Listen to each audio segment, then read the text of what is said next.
घर की कंस्ट्रक्शन करवा रहे हो और आप चाहते हो कि घर स्ट्रांग रहे, तो ये 15 काम आपको अपने ठेकेदार से करवाने ही करवाने। आप 20-25 लाख रुपए या 10 लाख रुपए लगाने वाले हो, लेकिन वो ठेकेदार ये चीज़ें मना कर सकता है क्योंकि उसका एक्स्ट्रा टाइम और एक्स्ट्रा खर्चा जाता है। तो कभी भी घर की कंस्ट्रक्शन करवानी है, ये 15 काम करवाने हैं। इससे घर स्ट्रांग भी होगा और सही से घर बनेगा ही बनेगा। ठेकेदार ज़रूर आपको बोलेगा कि ये ज़रूरत नहीं है, एक्स्ट्रा मटेरियल लगेगा, एक्स्ट्रा खर्चा जाएगा, इससे कुछ नहीं होने वाला। काफ़ी चीज़ें बोलते हैं ठेकेदार, लेकिन आपको सुनना नहीं है, आपको ये करवानी है। तो शुरू करते हैं आज का वीडियो, लेकिन उससे पहले प्लीज़ चैनल को सब्सक्राइब कर लो और बेल आइकन दबा लो। जब भी घर की कंस्ट्रक्शन करवाओ, अपने ठेकेदार या कॉन्ट्रैक्टर को बोलो ये जो कॉलम पे किया जा रहा है इसको स्टार्टर बोला जाता है। ये स्टार्टर अपने कॉन्ट्रैक्टर से करवाना ही करवाना है, तभी आपके जो पिलर होंगे, कॉलम होंगे, वो स्ट्रॉन्ग बनेंगे। अभी स्टार्टर क्या होता है, जब भी कोई कॉलम स्टार्ट किया जाता है उससे पहले ये 4 इंच का कंक्रीट किया जाता है कॉलम के चारों तरफ। इससे होता क्या है, देखो ये 4 इंच का जो अगर आप कंक्रीट करते हो, पहली चीज तो ये होती है आपके पिलर को कवर मिल जाता है। अगर आपके पिलर को कवर मिल गया तो उससे होगा कि जो आपका सरिया होगा वो फ्यूचर में सड़ेगा नहीं, खराब नहीं होगा पानी से या मॉइस्चर से। एक चीज ये होती है। दूसरा, जब आप इस पे शटरिंग करोगे इस पिलर पे, तो आपकी जो स्लरी होती है, जो सीमेंट होता है, वो नीचे से निकलेगा नहीं। मतलब मोस्टली क्या होता है, लोग ये स्टार्टर नहीं करते हैं, जब शटरिंग करते हैं जो हमारी स्लरी होती है, जो कंक्रीट को पकड़ के रखती है, मजबूती देती है आपके पिलर को, वो स्लरी नीचे से निकल जाती है। ये होता है। तीसरा ये होता है कि जो आपका कॉलम होता है वो पोजीशन में रहता है, आपका कॉलम आगे पीछे नहीं होता है। नहीं तो बाद में क्या करते हैं लोग, सरिये को मोड़ देते हैं, फिर जहां उनको पिलर चाहिए होता है वहां सरिया मोड़ते हैं। वो सरिया जब मोड़ दिया तो उसकी स्ट्रेंथ बची नहीं। तो आपको स्टार्टर के बारे में पता होना चाहिए और स्टार्टर आपको ठेकेदार को बोलना है, करना ही करना है। दूसरी चीज क्या है, जब भी हम 4 इंच की दीवार करते हैं, आप पूरे घर में 4 इंच की दीवार दे सकते हो। ठेकेदार भले बोले 9 इंच की जरूरत है, अगर आपने कॉलम, अपना बीम सब कुछ डिजाइन करवाया है तो आप 4 इंच की दे सकते हो। बस 4 इंच की जब दीवार देनी है, कुछ चीजें ध्यान देनी पड़ती हैं, तो आपको मैं बताता हूं क्या चीजें ध्यान देनी है। बाकी अभी 12-13 चीजें पड़ी हैं बताने को। सबसे पहला काम क्या करना है, जब भी 4 इंच की दीवार आपको देनी है, जो आपके पिलर और बीम की डिटेल है वो हमेशा कहां से लेनी है, एक एक्सपीरियंस्ड स्ट्रक्चरल इंजीनियर से। और एक्सपीरियंस स्ट्रक्चरल इंजीनियर कौन सा होगा, जिसने 10 से 15 साल काम करते होंगे एज ए स्ट्रक्चरल इंजीनियर, उससे वो डिटेल लेनी है। तो आप पूरे घर में 4 इंच की दीवार दे सकते हो। दूसरी चीज आपको क्या करना है, जब भी 4 इंच की दीवार देनी है, जो इसमें ईंट यूज करनी है, ब्रिक यूज करनी है, ए क्लास ब्रिक यूज करनी है। ए क्लास ब्रिक कौन सी हो गई, जो ऐसी ब्रिक है एक कलर की वो ब्रिक सारी दिखे। आजकल 2 किस्म की ब्रिक्स आपको देखने को मिलेंगी। येलोइश कलर मिलता है, येलो कलर की होती है, वो इलेक्ट्रिक भट्ठे में वो ब्रिक बनती है। अगर वो है बहुत अच्छी है। और ब्रिक अच्छी देख के आइडिया तब लगता है कि अगर उसके चारों जो कोने हैं वो एकदम सुरक्षित है, कोई टूटा फूटा कोना नहीं है, तो वो अच्छी ब्रिक है। क्योंकि उतारते चढ़ाते सेकंड क्लास ब्रिक या थर्ड क्लास ब्रिक टूटती है, ए क्लास ब्रिक इतनी जल्दी टूटेगी नहीं। और जब एक दूसरे को बजाओ ब्रिक को, तो वो आवाज करती है अच्छी सी। तो मतलब यही है कि ब्रिक अच्छी क्वालिटी की आपको लगानी पड़ेगी। और वो ईंट आपको पानी में डुबो के रखनी है 24 घंटे। अगर डुबो नहीं सकते तो उसको पानी पिलाओ, एक दिन में कम से कम 10 बार पानी पिला दो, तब दीवार पे उसको लगाना। नहीं तो होगा क्या, जो आपने मसाला बनाया होगा ना मोटार, उसका पानी वो खींच लेगा। जब वो ब्रिक उसका पानी खींच लेगी तो आपका जो मसाला है वो सूखा भूसा रह जाएगा। तो वो दीवार में इतनी शक्ति नहीं आ जाएगी, दीवार टूटने के चांसेस रहते ही रहते हैं।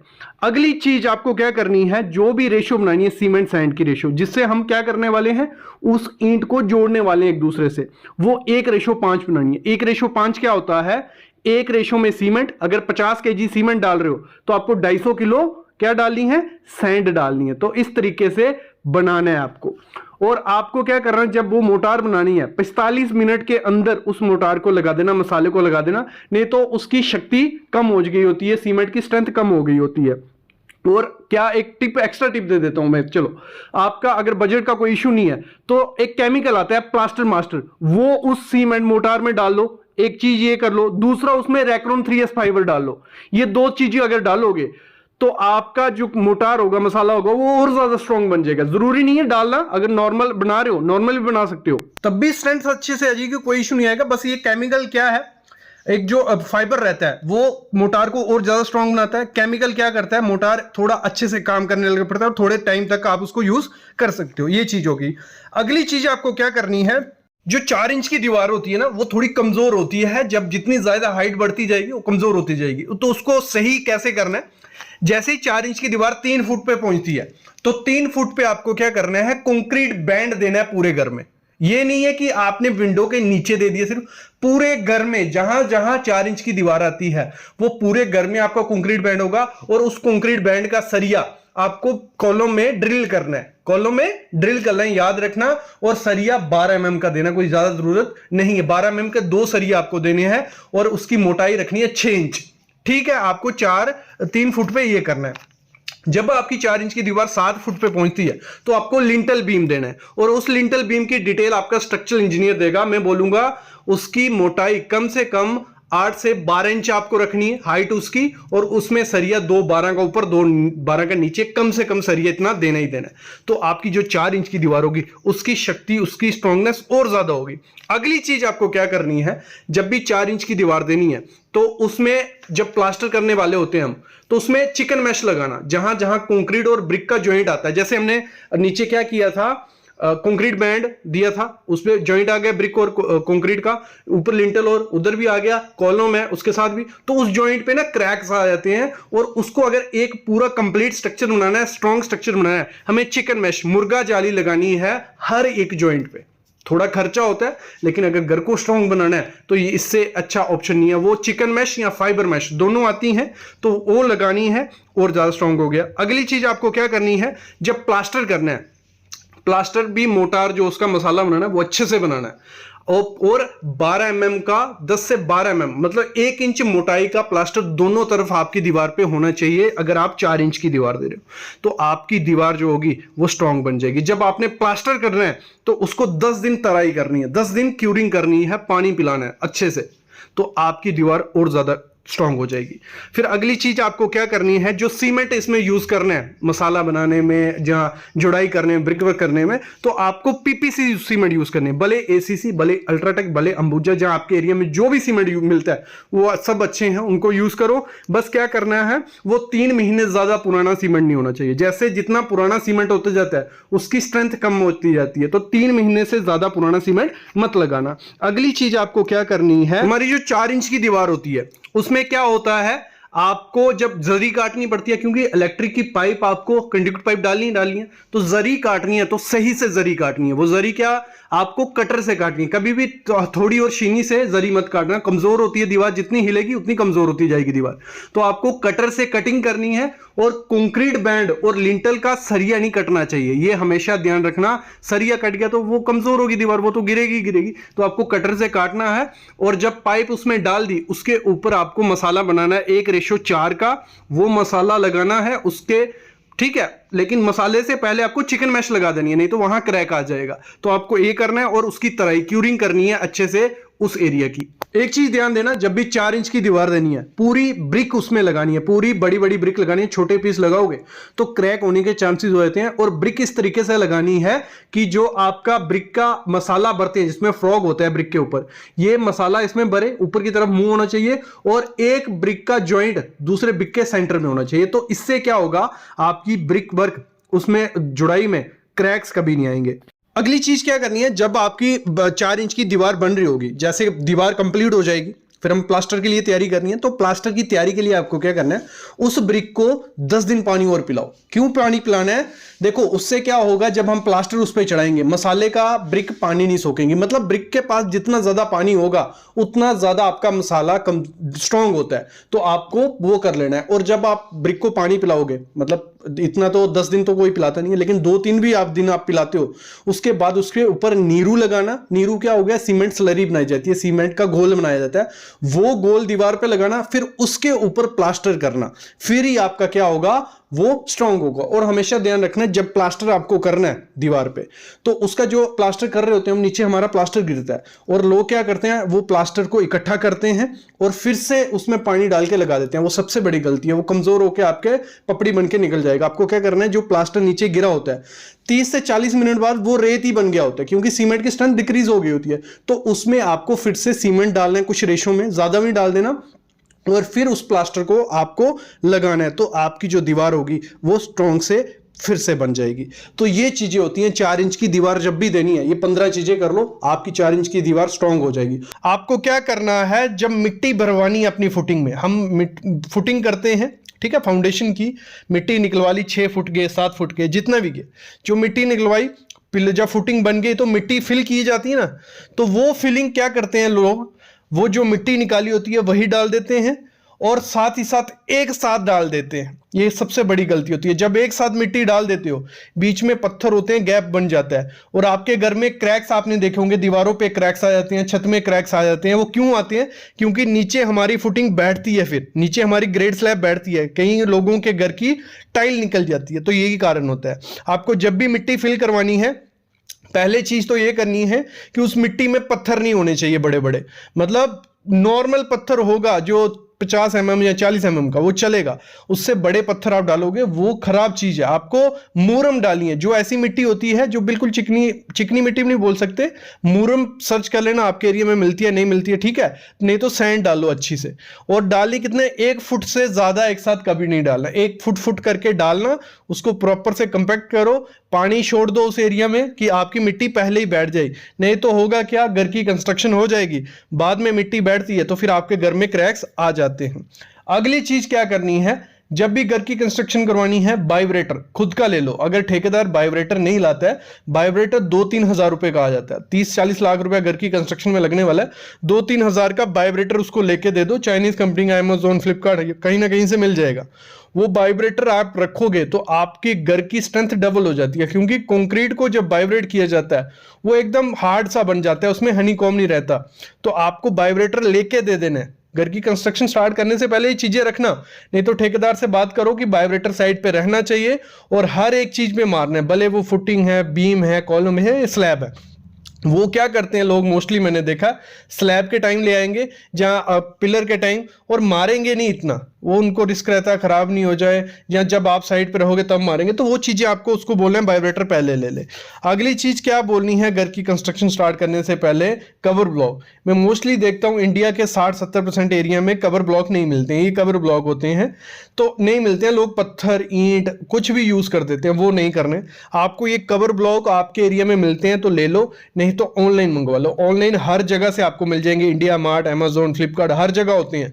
तो ये कवर ब्लॉक आपको ले लेने। आपको फुटिंग के लिए 3 इंच का ले लेना है, पिलर के लिए 2 इंच का ले लेना है, स्लैब के लिए 1 इंच का ले लेना है। तो ये आपको कवर ब्लॉक डालने ही डालने, आप डालोगे तो आपके घर की स्ट्रेंथ डबल हो जाएगी। अगली चीज क्या करनी है, जब भी शटरिंग करनी है, शटरिंग इस तरीके से करना, जो प्लाई होती है ऐसी शटरिंग करनी है कि उसमें से स्लरी नहीं निकले। जो सीमेंट का पानी होता है ना, वो निकलना नहीं चाहिए। अगर सीमेंट का पानी निकल गया तो वो खराब चीज है। तो आपको क्या करना है, अगर आपके ठेकेदार की शटरिंग अच्छी नहीं है तो ये जो फोम आता है, कंस्ट्रक्शन फोम रहता है, ये फोम फिल कर देना है जहां जहां से शटरिंग का गैप है। ऐसे तो उसको बोलना है कि शटरिंग आपके अच्छे से होनी चाहिए, कहीं लीकेज नहीं होनी चाहिए। अगर फिर भी शटरिंग अच्छी नहीं है, ये फोम मंगवा लो, अपने खर्चे मंगवा लो। 10 से 15 हजार रुपया जो टोटल चीजें मैं बताने वाला हूं, उतना 10 से 15 हजार लगेगा, लेकिन आपके घर की स्ट्रेंथ डबल हो जाने वाली है इनसे। तो ये कंस्ट्रक्शन फोम मंगवा लो, कुछ 500 या 1000 रुपए का पूरे घर में हो जाएगा। 500 ज्यादा बोल रहा हूं तो सस्ते में हो जाएगा। अगली चीज क्या करनी है, घर की कंस्ट्रक्शन स्टार्ट करने से पहले रेशियो मेजरिंग इंस्ट्रूमेंट रखना। अभी ये क्या है रेशियो मेजरिंग इंस्ट्रूमेंट, जब भी कंक्रीट बने आपके पास एक, आप प्लाई का बना लो, ठीक है, जहां आप कोई बर्तन ले लो, उसका मेजर होना चाहिए कि इस बर्तन में 1 बैग सीमेंट आ रहा है या आधा बैग सीमेंट आ रहा है। तो वो आपको पता होना चाहिए कि इस बर्तन में आधा बैग सीमेंट आता है। तो वो बर्तन आप खुद से बना के दे दो ठेकेदार को या मिस्त्री को कि इससे मेजर करके आपको कंक्रीट बनाना है। जैसे 1:1:2 होता है, तो 1 रेशो में मतलब एक बर्तन जो होगा उसमें 50 किलो सीमेंट आ गया, फिर 50 किलो हमारा सैंड आ गया, और 2 बर्तन 50-50 किलो के डालेंगे तो M25 कंक्रीट का माल बन जाएगा। तो इस रेशो से होगा क्या, इस बर्तन से, ये आपको खुद बनाना पड़ेगा, कोई ठेकेदार नहीं लाएगा, ये खुद बना लो, प्लाई से बन जाता है। वैसे ही जब प्लस्तर मोटार बनानी है 1:5 1:6, उसमें भी ये काम करेगा। तो ये आपको अपनी साइड पे खुद से बनवा के दे देना है, नहीं तो ठेकेदार को बोलना ये लाओ, इससे मेजर होगा, तो आप भी चेक कर पाओगे, वो भी अच्छे से काम कर पाएगा। अगली चीज करनी है, जब भी घर की कंस्ट्रक्शन स्टार्ट करवानी है तो ये 4 केमिकल अपने घर में ले आना। पहला है निटोबॉन्ड। निटोबॉन्ड क्या है, एक केमिकल है, कंस्ट्रक्शन केमिकल। जरूरी नहीं है निटोबॉन्ड लो, कोई भी एक केमिकल ले लो, क्योंकि घर की कंस्ट्रक्शन में कंस्ट्रक्शन जॉइंट आते हैं। कंस्ट्रक्शन जॉइंट क्या हो गया, जैसे आपने पिलर भरा, जैसे आपने स्लैब भरी, कोई भी तो एक साथ तो भरती नहीं है, तो बीच में हम कंक्रीट छोड़ते हैं। तो दो कंक्रीट को जोड़ने के लिए ये केमिकल होता है, जहां दो कंक्रीट, एक कंक्रीट आज हो गया, दूसरा कल करना है, तो ये पहले उस पर मार लेना है, फिर दूसरा कंक्रीट करना है, तो उसमें क्या होता है, बॉन्ड अच्छे से बन जाती है, वहां से लीकेज नहीं होती। तो ये कंस्ट्रक्शन केमिकल आपको अपने घर में रखना है, एक ही केमिकल रखना है। दूसरा एटीटी, एंटी टर्माइट ट्रीटमेंट, अगर ठेकेदार ला रहा है, कर रहा है तो अच्छी बात है, अगर वो नहीं भी ला के देता है, आप मंगवा लो, 1000 रुपए का वो आ जाएगा, तो उससे आपके घर में दीमक वगैरह नहीं आएगा। तीसरी चीज आपको मंगानी है प्लास्टिसाइजर, कोई भी कंस्ट्रक्शन केमिकल रखना है, जब भी कंक्रीट बने उसमें ये डलवाओ, उससे स्ट्रेंथ और ज्यादा कंक्रीट की हो जाएगी। कंक्रीट खराब नहीं होता है इतनी जल्दी और इजीली काम होता है। तो ये भले पिलर का कंक्रीट बन रहा है, स्लैब का या बीम का, तो कंस्ट्रक्शन केमिकल भले आप डॉक्टर फिक्सिड का ले लो, भले सिक्का का, भले किसी भी कंपनी का, वो आपको ऑनलाइन मिल जाएगा। अगली चीज क्या करनी है, रेक्रोन 3S फाइबर रखना है। ये घर की कंस्ट्रक्शन में अगर पिलर में, स्लैब में, कहीं भी यूज करते हो, ये बहुत अच्छी चीज है। लोगों को इसके बारे में पता नहीं है, बट आप मंगवा के रख लो। इसके बैग पे लिखा भी होता है कि कितने कंक्रीट में, कितने सीमेंट बैग में कितना डालना होता है। ये सस्ता ही है, ये डालोगे आपके कंक्रीट की स्ट्रेंथ डबल हो जाती है, मैं अभी बोल रहा हूं। तो ये रेक्रोन 3S फाइबर रखो अपने घर में, ये ऑनलाइन मिल जाएगा, इंडिया मार्ट, अमेजोन, या आपके एरिया में भी होगा। तो ये कॉटन सा रहता है, जो आपके पिल्लो वगैरह रहती है उसमें भी रेक्रोन होता है, तो वैसा ये आता है, तो ये लगा लो। अगली चीज आपको क्या करनी है, पिलर में शेयर की देनी है। जब भी पिलर आपको बनाना है, आपको ये चीज पहले ही पता होगी तो आप बोल पाओगे। जब भी पिलर आपका बनेगा, तो जैसे आज उसने 7 फुट तक भर दिया, तो अगले दिन वो 10 फुट तक लेना है, तो 3 फुट और भरेगा ना। तो जब 7 फुट भरना है, तो उसमें जगह बना देनी है आपके पिलर के अंदर। ये कितनी होती है, 6 inch by 6 inch by 6 inch की आप जगह बना लो, बाकी पिलर के साइज पे डिपेंड होता है। तो मतलब बीच में वो खड्डा सा रखना है कि अगर फ्यूचर में जो कल कंक्रीट डलेगा, वो अच्छे से अंदर घुसेगा, फिर ऊपर बॉन्ड बनेगी दोनों में, तो वहां से पिलर फेल नहीं होगा। तो शेयर की के बारे में आपको पता होना चाहिए। अपने ठेकेदार को भी बता दो कि ये हमें अपने पिलर में बनवाना ही बनवाना है, तो फिर आपका पिलर भी स्ट्रांग हो जाएगा। अगली चीज करनी है, जब भी घर की कंस्ट्रक्शन स्टार्ट करने वाले होते हो, उससे पहले ड्राइंग पढ़ना सीख लो।